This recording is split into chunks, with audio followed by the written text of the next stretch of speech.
So hello everyone, this is Haley St. Dennis with the Institute for Human Rights and Business and Center for Sport and Human Rights. I'm here with Damion Thomas, who's the Museum Curator of Sports at the Smithsonian Institution at the National Museum of African American History and Culture. Welcome, Damion. Thank you. Now, we're speaking today about a particular point in history of which 2018 marks a very important anniversary.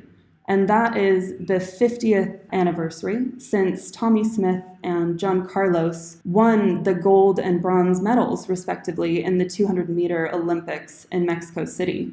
More remembered, perhaps, than their sporting excellence was the really defiant and iconic protest they made during the medal ceremony over civil rights conditions in the United States at that time. They stood shoeless with their fists held high throughout the entire U.S. national anthem being played. And the silver medalist there, Peter Norman, joined them in wearing a human rights badge on his and Smith and Carlos's jackets as well. So my first question for you really is, what did their protests for civil rights have to do with sport?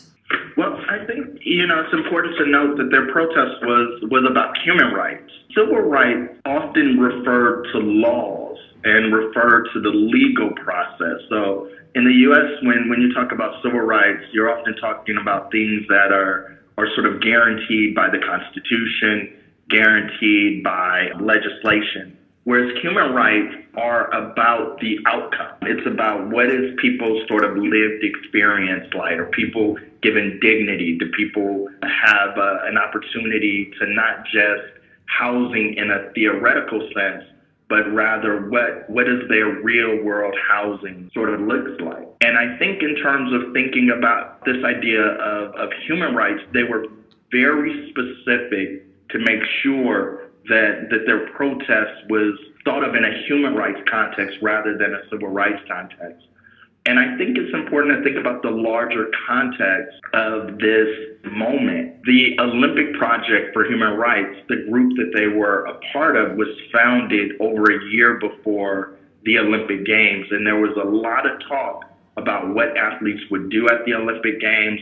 Would they boycott? Would they protest in particular ways? And so this was part of a much larger effort to use sports as a vehicle to raise awareness about these human rights violations. And this was really, I think, also colored by a broader global context, which was the Cold War. Can you speak to the influence that had on this particular moment in time?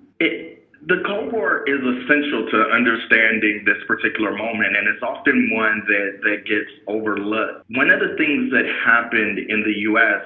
in the 1940s and 50s was that African Americans had a hard time sort of drawing attention to how they were part of a global community, because those efforts to link the oppression of African Americans to the oppression of other people of color around the world were often thought of as being inspired by communist influence. And so a number of African American leaders like W.B. Du Bois and Paul Robeson had their passports taken because they refused to adhere to dominant Cold War ideas about race in the United States. So what happens by the late 1960s, those restrictions are no longer there. And now African-American athletes and African-American people are able to look more globally and to see how their oppression connected with the experiences of other people of color worldwide. And that's why the athletes are using this international space to demonstrate the shared sort of forms of oppression faced by Black people all over the world. And so what was the global reaction to their protests at that time? It's mixed. Certainly there are people who are upset because of their willingness to use the Olympic Games, which is seen as somehow an anti-political space or a space where politics don't belong. But the Games have always been political. And others see this as a moment where race is put at the forefront of the Olympic movement.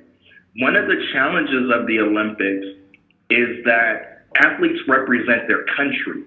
and their country's ideals and their country's values. But as individuals, they aren't allowed to sort of represent their own worldview and their own statements about the state of the world.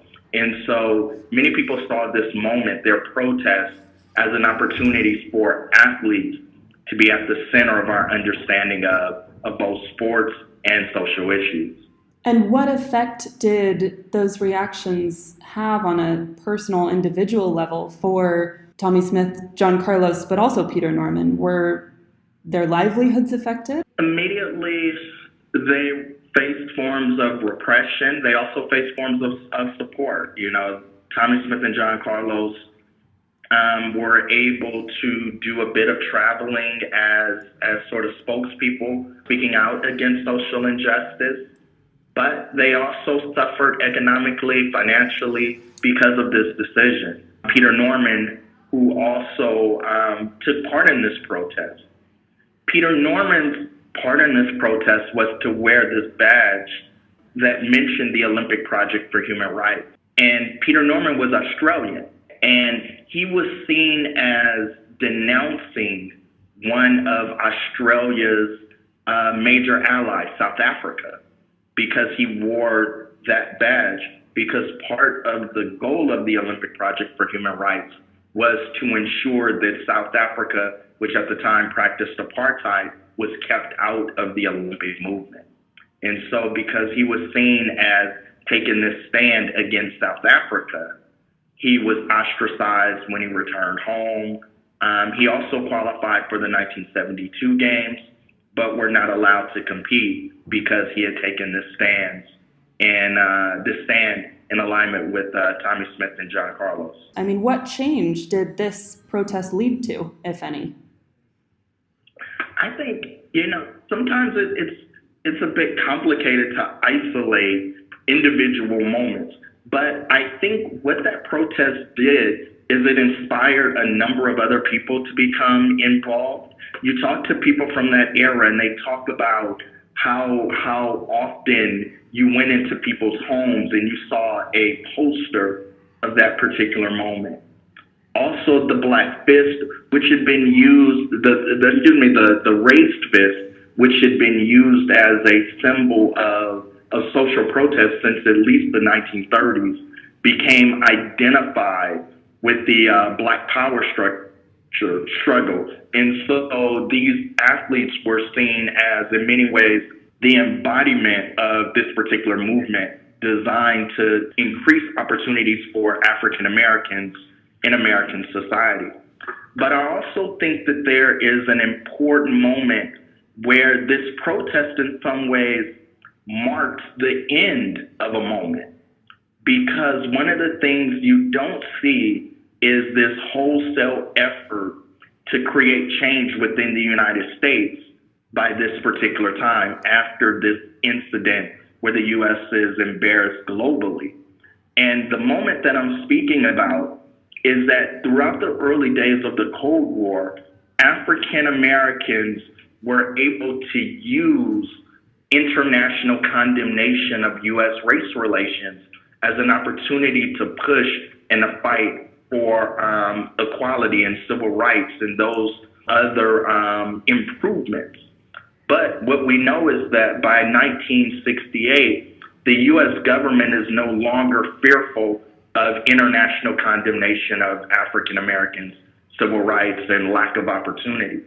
And so the lack of an official response from the government also speaks to the way that that space in that moment where African Americans could use international condemnation as a push, as a drive for greater rights and freedoms closed.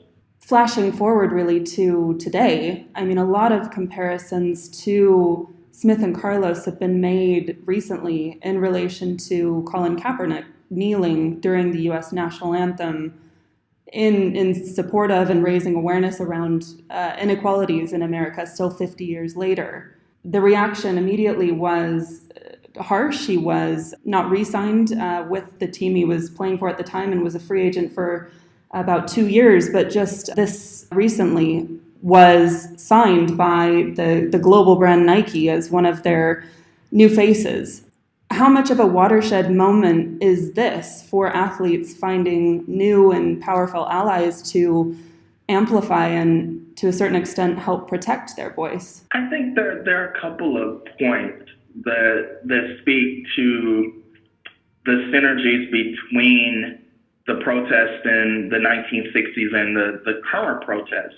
For me, the most significant issue is that Tommie Smith and John Carlos did not start a movement. Colin Kaepernick did not start a movement, but rather they're responding to social movements that are already at play.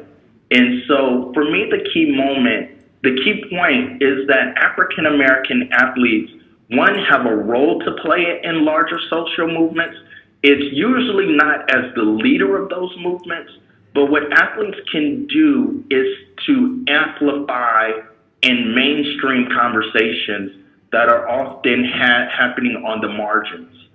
So when people were protesting in Ferguson in New York around police brutality over the last couple of years, when someone like Colin Kaepernick and other athletes take a stand, people in the mainstream have to take notice of it because it has come into their consciousness and into the world in which they're living. So I think these two moments both speak to important ways that athletes can help a movement that's already underway. So my last question, you curated the sports exhibit within the new Smithsonian in Washington, D.C., the National Museum of African American History and Culture. It includes a very prominent and beautiful display on the Smith and Carlos demonstration, as well as an array of artifacts and imagery that showcase sport and human rights throughout U.S. history. What's the main message you want visitors to take away when visiting? The main message is that sports matter, and they matter far beyond the playing field. The reason we wanted to put that statue of Tommie Smith, John Carlos, and Peter Norman at the front of the sports gallery is that we wanted to make sure that from the very beginning that people understood that we wanted to use sports to talk about larger political, social, and cultural moments. And so the sports gallery not only celebrates great athletic accomplishment, it also situates sports within larger national and international conversations. And so what the museum tries to do through its 12 inaugural galleries, is to provide entry points to people, provide people with opportunities to think about the significance of race, to think about the significance of African American history in ways that are familiar and comfortable to them. And hopefully what we're able to do is to get people to at least one entry point to think about the centrality of the African American struggle for greater rights and freedoms within the United States, to get people to think about how it matters within the United States, but also how it connects to larger structures and struggles around the world. Well, thank you, Damion, very much for your time and helping us mark this important anniversary. Thank you so much. It's a pleasure.